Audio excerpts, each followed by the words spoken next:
வணக்கம். அனைத்து மாவட்டத்திலிருந்து வந்திருக்கக்கூடிய மாவட்ட கழக செயலாளர்களுக்கு, மாவட்ட நிர்வாகிகளுக்கு என்னுடைய மனமார்ந்த நன்றியை தெரிவித்துக் கொள்கிறேன். நிச்சயமா நாங்க இந்த மாதிரி எல்லாரும் பண்ணிட்டாங்க. இந்த பொள்ளாச்சியில் நடந்த இந்த பாலியல் வன்முறை கொடுமையை லட்சிய திமுக வன்மையாக கண்டிக்குது. தமிழக அரசு சரியான நடவடிக்கை எடுத்தே தீரணும். இன்னைக்கு மக்கள் இவ்வளவு போராடின பிறகுதான் இந்த எஸ்பிலாம் முன்னாடி உங்களுக்கு நிற்க தெரியாதா? மக்கள்லாம் இவ்வளவு போராடின பிறகுதான் இந்த நடவடிக்கை எடுக்கிறாங்க, கைதுன்றாங்க. ஏன்னா எலெக்ஷன் வந்துருச்சு, அவங்கள காப்பாற்றிக்கணும்னு. சரியான தண்டனை, கடுமையான தண்டனை வழங்கப்பட வேண்டும். சும்மா ஏதாவது இந்த இந்த கண்பூச்சி, அதாவது கண் துடைப்பு நாடகம் இந்த தமிழக அரசு நடத்தக்கூடாது. அதுக்கு உறுதுணையாக மத்திய அரசு இருந்து விடக்கூடாது. எம்ஜிஆருக்கு ஒரு அண்ணா போல சிலம்பரசன் அவர்களுக்கு சீமான் இருப்பாரு அப்படின்னு சொல்லிட்டு சொல்லியிருக்காரு. அவரோட அரசியல் வாழ்க்கைக்கு நான் வந்து அது சிலம்புடைய எண்ணத்தை, அது அவரோட கருத்து சார். அவர் நண்பர் சீமான் அவர்களுடைய கருத்து. அப்போ இப்போ என் மகனை நான் குழந்தையிலேருந்து ஐஎம் லிட்டில் ஸ்டார், ஆவேன் நான் சூப்பர் ஸ்டார், பார்த்தா நான் குட்டி பையன், ஆனால் நான் சுட்டி பையன்னு சொன்ன பையனை இன்றைக்கி வந்தா ராஜாவை தான் வரைக்கும் இன்றைக்கி அடுத்த படம் வரைக்கும் இவ்வளோ நாள் உருவாக்குனேன். சிலம்பரசன் எனக்கு இப்படி தான் நான் சொல்லலை, பார்த்தீங்களா? அதான் டிஆர். என் மகன் தான் எஸ்டிஆர். ஆனால் லட்சிய திமுக ஒரு வாரம் சொல்ல மாட்டான் டிஆர். அங்கே தான் டிஆர் நிற்கிறேன். இதுக்கு மேலே இந்த கேள்விக்கு பதில் இல்லை சார். 2004 வந்து கட்சி தொடங்கியிருக்கீங்க, கிட்டத்தட்ட 15 வருஷம் ஆச்சு. கட்சியோட அடிப்படை பெருக்கிறதுக்கு நீங்கள் எந்த மாதிரி நடவடிக்கை சார்? அடிப்படையை பெருக்குன்னா, இப்போ எலெக்ஷனில் நிற்கிறேன் நான், திமுகவில் தயாராகி வந்ததுனால ஒரு கட்சி என்பது நூக்கன் கார்னர் வளரணும்னா அமைப்பு வேணும் சார். கிளைக்கழகங்கள் உருவாக்கணும். பச்சையாக சொல்கிறேன், பொருளாதார ரீதியாக தாயக மறுமலர்ச்சி கழகம் நடத்தினப்ப நான் சினிமாவில் பெரிய பணபலத்தோட நல்ல வசதியாக இருந்தேன். அள்ளி விட்டேன் 7 வருஷம் கட்சி நடத்தின, அடிப்படை வளர்த்தேன். அவ்வளவு கிளைக்கழகங்கள் உருவாக்கினேன். இப்போ என்னால் லட்சிய திமுக அந்த அளவுக்கு முடியல. ஆனாலும் கட்சியை வளர்க்காமல் விடலை. தமிழ்நாடு முழுவதும் ஒரு பேர் சொல்லி கூப்பிட்ற அளவுக்கு இன்னைக்கு லட்சிய திமுகவில் 1,00,000 தொண்டர்கள் தெரியும் சார். இன்னும் சொல்ல போனால் இந்த லட்சத்தை என்னால் அதிகமாக பெருக்க முடியும் சார். சூழ்நிலை சரியில்லை. ஆனால் சட்டமன்ற தேர்தல் 2 வருஷம் இருக்குது. இடையில சொல்ல முடியாது எப்போ வருதோ.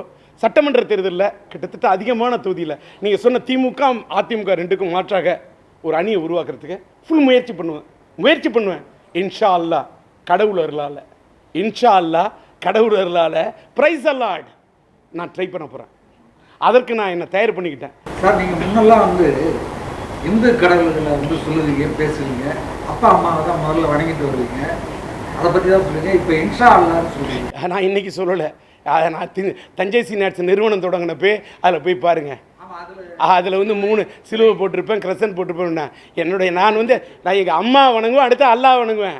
இப்போ கூட நான் என்ன இப்போ ப்ரைஸ் அலாட் சொன்னேன். இறைவன் அருள். நான் முருக பக்தன். நான் இங்கே அல்லாவை எங்கள் வீட்டு வரவேற்பறையில் வச்சுருக்கிறதுனால காஃபாத்துல்லா வணங்குறதுனால நீங்கள் அதை சொல்கிறீங்க. நான் மேலே பார்த்தீங்கன்னா மேலே பாருங்கள், சிவனை வணங்குவேன். தென்னாடுடைய சிவனை போற்றி எந்நாட்டவருக்கும் இறைவா போற்றி போற்றி போற்றி.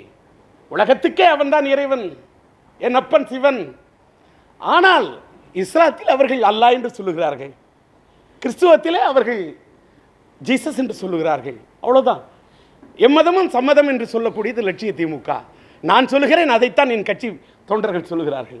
என்னுடைய குழந்தைகள், என் வீட்டில் பிள்ளைகள் கூட எல்லாமே மதத்துக்கு அப்பால் பட்டு வளர்த்துருக்கேன். என் பொண்ணா கிறிஸ்டியனாக இருக்கட்டும், கிறிஸ்டியனை கல்யாணம் பண்ணிக்கிட்டும். என் மகனா, அவனுக்கு இஸ்லாம் பிடிச்சிருக்கா, இளைய மகன் குரலரசன், அவன் இஸ்லாத்துக்கு அவனோட விருப்பம், அவன் இஸ்லாத்துக்கு மாறட்டும். That's all. இதுக்காக தான் இந்த கேள்வியை நீங்கள் கேட்குறீங்கன்னு எனக்கு தெரியும் மிஸ்டர் நண்பர் துரை ராமச்சந்திரன் அவர்களே. நன்றி. இன்றைய காலகட்டத்தில் அரசியலிலே அறிவாளி, உழைப்பாளி, போராடி கொண்டு தான் இருப்பேன் என்று சொன்னால் அவர்கள் ஆகிவிடுவார்கள் ஏமாளி. கோணல் புத்தி படைத்தவர்கள் அவர்களை ஆக்கி காட்ட பார்ப்பார்கள் கோமாளி. ஏகாதிபத்தியத்துடைய ஏவலாளி, கயவர்கள் கூட்டத்தின் காவலாளி, ஊழலிலே பெருத்த பெருச்சாலி. இன்று இவர்களெல்லாம் தான் அரசியலிலே பெரும் முதலாளி. இதுதான் இன்றைய யதார்த்தம். இன்றைக்கு தமிழ்நாட்டிலே திமுக அதிமுக இரண்டும் தான் பெரிய கட்சி, பிரதான கட்சி.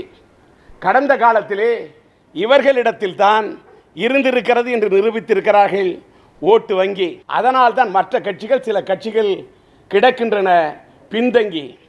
அதனால்தான் பலரும் கிடக்கின்றார்கள் இவர்களிடத்திலே தொங்கி. இந்த ஓட்டு வங்கியை உடைக்க முடியுமா என்று சிலர் சிந்திக்கிறார்கள். உடைக்க நினைப்பவர்கள் எல்லாம் உடைந்து கிடக்கிறார்கள். திமுக அதிமுக 2 பேரும் அமைத்து விட்டார்கள் அணி. இருவருக்கும் மாற்று அணி அமைப்போம் என்று மார்த்தட்டி சொல்வதற்கு தமிழ்நாட்டில் யார்? இந்த நிலை இருந்தும் கூட இன்றைக்கு அம்மா மக்கள் முன்னேற்ற கழகத்துடைய தலைவர் நண்பர் தினகரன் அவர்கள் தனியாக அத்தனை தொகுதியில் நிற்பேன் என்கிறார். அவர் இதுவரை எந்த கூட்டணியும் அமைக்கவில்லை. இதற்கிடையிலே புதியதாக கட்சி தொடங்கிய என் இனிய நண்பர் உலகநாயன் கமல் அவர்கள் அவர் தனித்து நிற்பேன் என்று சொல்லிக் கொண்டிருக்கின்றார். இந்த சூழ்நிலையிலே திமுக அதிமுக ரெண்டு கட்சியுடைய கூட்டணி கிட்டத்தட்ட முடிவாகிவிட்டது. என்னை பொறுத்தவரை லட்சிய திமுக எங்களுக்கு என்று அமையவில்லை அணி. என் கொள்கையோ தனி. ஆற அமர சிந்தித்துத்தான் முடிவெடுக்க வேண்டும். இனி சிலர் சுயநலத்தோடு தான் இருப்பேன் என்று சொல்லும்போது அவர்களிடத்தில் நானும் சுயமரியாதையோடு தான் இருப்பேன். நான் எந்த யாருடைய வாசலுக்கும் சென்று அந்த அணியிலே சேர்ந்து கொள்ளுகிறேன் நான் என்று கேட்கவில்லை. அதையும் மீறி ஒரு பெரிய கட்சியிலே சீட்டு தருகிறேன் லட்சிய திமுக, அதற்கே நன்றி. ஆனால் நீங்கள் சுயேட்சை சின்னத்தில் நான் நிற்க முடியாது, எங்கள் கட்சியின் சின்னத்தில் தான் நிற்க வேண்டும் என்று வலியுறுத்தினார்கள். நான் சொல்லிவிட்டேன், கொள்கையெல்லாம் ஒத்துக்கிட்டு உங்கள்ட்ட கூட்டு வந்து நிக்கிறதே நான் பெருசு. இதுல உங்க கட்சி சின்னத்தில் நிக்க வேணாம். நான் திராவிட முன்னேற்ற கழகத்தின் முன்னாள் கொள்கை பிரச்சார பீரங்கி. நான் கலைஞரால் எண்ணில் பாதி என்று அழைக்கப்பட்டவன். புரட்சி தலைவர் பொன்மனச்செம்மல் மக்கள் தலைவர் எம்ஜிஆர் ஆட்சி காலத்திலே அரசியலுக்கு வந்தவன். அவருடைய ஆட்சி காலத்தில் எதிர்கட்சியில் நின்று போராடியவன். இப்படியெல்லாம் உள்ள அந்த மாதிரி சின்னத்துல நிக்க மாட்டேன். நான் எதுக்கு உங்க சின்னத்தில் நிக்கணும்? என்னுடைய சுயமரியாதை விட மாட்டேன். நான் சுயேட்சை சின்னத்தில் நிக்கிறோம் இல்ல வேண்டாம். இந்த சுயமரியாதையோட பேசியிருக்கேன். இது சத்தியம். அதோட இவருக்கு சீட்டு கொடுக்குறாங்களாம், இவர் அதை இது பண்ணிட்டாராம் சொல்லிக்கிங்க. இப்படிப்பட்ட இந்த சூழ்நிலையில் எங்களுடைய மாவட்ட செயலாளர்கள் சில பேர் இவ்வளவு பேர் தனித்து நிற்கிறாங்களே, நம்மளும் தனித்து நின்னா என்ன அப்படின்னு வேகத்தில் இங்க வேட்புமனு கொடுக்கணும்னு வந்தாங்க. நான் மனுவை வாங்கி கொண்டேன். முன்னெல்லாம் சத்திரியன் டி ராஜேந்தர் வேகம் படக்கூடிய சத்திரியன், இப்ப விவேகமான சாணக்கியன். யோசிச்சுதான் முடிவெடுப்பேன். யாராவது நம்மை கூட்டணிக்கு அழைப்பார்களா என்று நாம் எண்ணிக்கொண்டிருந்தால் அது மயக்கம். சட்டசபை தேர்தலே பிரதானம். இந்த நாடாளுமன்ற தேர்தலில் காட்டுவோம் நிதானம். நீங்க மனு கொடுத்திருக்காங்க, யோசிக்கிறேன். ஒரு 4 நாள் நான் டைம் எடுத்துக்கிறேன். நல்லா ஆராய்ச்சி பார்த்து தான் எங்களோட முடிவை அறிவிப்போம், தெளிவான பதிலை தெரிவிப்போம். இந்த திமுக அதிமுக இதை மீறி ஒரு மாற்றணியை உருவாக்க முடியுமா? மாற்றணியை உருவாக்க இன்னைக்கு யாருன்னா அன்றைக்கு மாற்றணியை சட்டசபை தேர்தலுக்கு மாற்றணியை உருவாக்குவேன் என்று மார்த்தட்டி சொல்ல யார் தயாராக இருக்கிறான்? இந்த டிஆர். நீங்க சொல்றதா பார்த்தா சட்டசபை தேர்தல் தான் பிரதானம், இது லோக்சபா தேர்தல் நிதான கேட்கல, சொல்றதா பார்த்தா போட்டியிடல அப்படி முடிவெடுத்த மாதிரி தெரியுது. இல்ல அப்படி கிடையாது.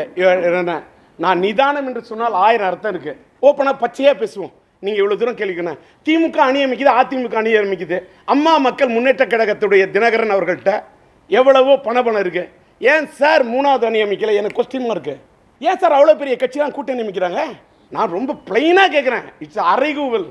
நான் அப்படி அமைப்பேன் இப்படி அமைப்பேன், நான் 38 தொகையில் தனித்து தான் நிற்பேன்றாரு தினகரன். அப்போ அதிமுக அவரோட ஓட்டை அம்மா மக்கள் முன்னேற்ற கழகத்தின் எவ்வளவு பங்கு உடைச்சா போகிறோம், இதோட என் வேலை முடிஞ்சிருச்சு அப்படின்னு நினைக்கிறாருன்னா அவரே அந்த அளவுக்கு நினைக்கும் போது யோசிக்கிறேன். இன்னொன்று யோசிக்கிறேன். நான் யோசிக்கிறது மட்டும் இல்லை, நண்பர் சரத்குமார், என்னுடைய இணைய நண்பர் கமல், 1000 ஒரு புதுசாக இருந்தால் என் சினிமாக்காரன் சார் கமல். என்னதான் இருந்தாலும் சீமான சினிமாக்காரர் தான். ஏன்னா எல்லாம் இவங்க தனித்து நிற்கிறேன்றாங்க. அவங்களோட பாவம், அவங்களோட சுயமரியாதை போராட்டம். எங்களுக்கு அதை பார்க்கும்போது எங்கள் கட்சி பசங்களுக்கும் போராட்டம். நம்மளும் நின்றுட்டா என்ன? இன்னொன்று நாங்கள் நிற்கிறோன்னா நாங்கள் ஜெயிக்கிறதுக்காக நிற்கவே இல்லை. சில பேர் ஜெயிக்கக்கூடாதுங்கிறதுக்கு நின்றுணும். அதாவது ஒரு தொகுதிக்கு, ஒரு சட்டமன்ற தொகுதிக்கு 100 ஓட்டு கூட உடைப்போம் தலைவா. 6 தொகுதி. இன்னொன்று, நீ கூட தொகுதிக்கு வேலை நீ வர வேணாம், நான் வரலன்னு எனக்கு கொஞ்சம் வேலை பச்சையாக சொல்கிறேன். என் இளைய பையனுக்கு மகனுக்கு கல்யாணம், ஒரு பக்கம் குடும்ப பிரச்சனை, வீட்டு பிரச்சனை இருக்கிறதுனால நான் கொஞ்சம், அது மட்டும் இல்லை, நான் என்னுடைய மனநிலை, என்னுடைய மற்ற சூழ்நிலை இது கருதி நான் கொஞ்சம் தயக்கம் காட்டினாலும் இயக்கத்தில் என்ன சொல்கிறேன், நின்ன வரைக்கும் ஓட்டை உடைக்கிறோம் தலைவா. நாங்கள் நிற்கிறோம், மதிமன் நிற்கிறேன், இல்லைன்னா நான் செங்குட்டுவன் நிற்கிறேன், இல்லைன்னா ஜஃபர்லா நிறுத்துவோம் அப்படின்னு சொல்லிட்டு சொல்கிறாங்க. இது இவர்களுடைய கணக்கு ஒரு கணக்கு தான். இன்னொன்று சார், நாடாளுமன்ற தேர்தல் இது வரைக்கும் நின்று என்ன சாதிச்சிருக்காங்க, என்ன பேசியிருக்காங்க? என்ன மாநிலங்களவை உறுப்பினரை விடுங்க, நான் பேசலானே என்ன நீங்கள் கேள்வி கேளுங்க. இந்தி மாலுமே, இந்தியில் பேசுனா பேசுவேன். அங்கே போய் நீங்கள் படிங்க இருக்க இத்தனை எம்பிஸ் இருக்கீங்க, போறீங்க, போயிட்டு என்ன பண்ணுறீங்க? டெல்லிக்கு ஜாத்தா ஹே இதர் ஆத்தா ஹே, அவ்வளோதான். என்ன வாயை திறந்து பேச மாட்டேங்கிறீங்க? இத்தனை நாடாளுமன்ற உறுப்பினர் இருந்து என்ன கேட்டிருக்கீங்க? நீட்டு தேர்வுக்கு என்ன பதில் கிடைச்சது? பேசணும் சார். நான் சட்டமன்றத்தில் நின்னாலும் பேசுவேன், நடுரோட்டில் நின்னாலும் பேசுவேன், எங்க விட்டாலும் பேசுவேன். தனிப்பட்ட நிலைப்பாடு ராகுல் வருமா மோடி வருமா? நான் அதை மன்னிக்கணும். நான் அதை சொல்றதுக்கு நான் என்னன்னு சார், நான் எந்த கூட்டணியில் இருக்கிறேன்? நான் அதை இப்போ சொல்ல மாட்டேன். நான் என்ன சொல்றேன், இவ்வளவுலாம் இருக்கக்குள்ள எல்லாரும் தனியா நிக்கிறேன்றாங்க. இப்ப நீங்க நண்பர் கமல் புதுசா கட்சி தொடங்கியிருக்கலாம். இப்ப அரசியல் இருக்கிற நீங்க எல்லாம் பெரிய ஜாம்பவானா? நீங்களாம் அம்மா நீங்களாம் நேரம் நின்று ஓட்டு வாங்குனீங்களா? அம்மா வாங்கி வச்ச ஓட்டு, அதாவது அப்பன் சம்பாதிச்சு வச்ச சொத்துல பிள்ளைங்க உட்காந்து அழிப்பான் பாருங்களேன். அது மாதிரி அம்மா சம்பாதிச்சு வச்ச அவங்க கொடுத்த ஆட்சி 3 வருஷம் முடிஞ்சு போச்சு தலைவா. இன்னும் இருக்கிற 2 வருஷம். கமல் புதுசா கட்சி ஆரம்பிச்சுட்டாரு. எல்லாருமே எத்தனை சார்? அப்போ உங்களுக்கு சதவீத ஓட்டு வாங்கி காட்டினாதான் மரியாதைங்க. நின்று இத்தனை சதவீதம் காட்டணும். நான் நடுநிலை வாக்காளர்கள் கலைஞருக்கும் அம்மாவுக்கும் தெரியும். 15%, 14% நடுநிலை வாக்காளர்கள் ஓட்ட டி ராஜேந்தர் பேசுனா உடைப்பான், திசை திருப்புவான். அது அவங்க உணர்ந்திருந்தாங்க. நீங்க யாரும் உணர வேண்டாம், நீங்க யாரும் உணர வேண்டாம். என்ன உணர்ந்து மரியாதை கொடுத்தா மட்டும்தான் அவங்களுக்கு நான் போய் ஓட்டுக்கு போகிறேன். நான் எல்லாத்தையும் உங்களுக்கு நான் ஏன் பேசணும் நண்பா? இல்ல ஜெயிக்க சில பேர் ஜெயிக்க கூடாம இருக்கிறதுக்கு பிரிக்கலாம்னு நிக்கிறேன்றாங்க. அது எதிரி யாருன்னு அவங்களே முடிவு பண்ணிக்கணும். நாங்க உதிரி, அவங்க தான் முடிவு பண்ணணும் யாரு எதிரி. இப்பொழுது லட்சிய திராவிட முன்னேற்ற கழகத்தின் துணை பொதுச் செயலராக இருக்கக்கூடிய தம்பி மேகநாதன் அவர்கள் காஞ்சி மாவட்டத்திலே ஸ்ரீபெரும்புத்தூர் தொகுதியிலே போட்டியிடுவதற்கான விருப்ப மனுவை வழங்குகின்றார். லட்சிய திராவிட முன்னேற்ற கழகத்தின் தலைமை கழக செயலாளர் திரு துரை அவர்கள் ராமநாதபுரம் தொகுதிக்கும் சிவகங்கை தொகுதியிலும் போட்டியிட விரும்புவதற்கான விருப்ப மனுவை தருகின்றார். கழகத்தின் மாநில சிறுபான்மை பிரிவு செயலாளரும் அந்த கொங்கு மண்டலத்துடைய பொறுப்பாளராக இருக்கக்கூடிய கோவை சார்லஸ் அவர்கள் கோவை நாடாளுமன்ற தொகுதியில் போட்டியிடுவதற்கான விருப்ப மனுவை தருகின்றார். இன்ற தலைநகரத்தின் அடையாளமாக தலை தூக்கி நிற்கக்கூடிய வடசென்னை மாவட்ட கழகத்தின் செயலாளர் KG சுரேஷ் அவர்கள் வடசென்னை மாவட்டத்திலே போட்டியிடுவதற்கான விருப்ப மனுவை தருகின்றார். அதே போல 18 சட்டமன்ற தொகுதி நடக்கின்றது. அதில் பெரம்பூர் சட்டமன்ற தொகுதிக்கு ஒரு வேட்பாளர் போட்டியிட விரும்புகிறார் என்பதற்கான வேட்பு மனு இங்கே வழங்கப்பட்டிருக்கிறது. பொறுப்பாளர் தம்பி கௌரி சங்கர் ஈரோடில் போட்டியிடுவதற்கான விருப்ப மனுவை கொடுக்கின்றார். பெரம்பலூர் மாவட்டத்துக்கும் சிதம்பரத்தும் நாடாளுமன்றத்தின் தொகுதியாக போட்டியிடுவதற்கான விருப்பத்தை தெரிவித்து நம்முடைய அரியலூர் வினோத் அவர்கள் இந்த விருப்ப மனுவை தருகின்றார். திருச்சி நாடாளுமன்ற தொகுதியின் சார்பில் போட்டியிடுவதற்காக திருச்சி மாவட்ட கழகத்தின் பொறுப்பாளர் நண்பர் மரியா கருப்பையா இப்பொழுது இந்த விருப்ப மனுவை தருகின்றார். சிதம்பரம் தொகுதியிலே தேர்ந்தெடுத்து போட்டியிட விரும்புவதாக எங்களுடைய கடலூர் மாவட்ட கழக செயலாளர் தம்பி ஆனந்த அவர்கள் இந்த விருப்ப மனுவை தருகின்றார். தஞ்சை நாடாளுமன்ற தொகுதியின் சார்பில் போட்டியிடுவதற்காக தஞ்சாவூர் ஜெயராஜ் அவர்கள் இந்த விருப்ப மனுவை தருகின்றார். நான் பிறந்தவன் மயிலாடுதுறை சார்பில் போட்டியிடுவதற்காக நண்பர் செங்குட்டுவன் தந்த விருப்ப மனுவை தருகின்றார்.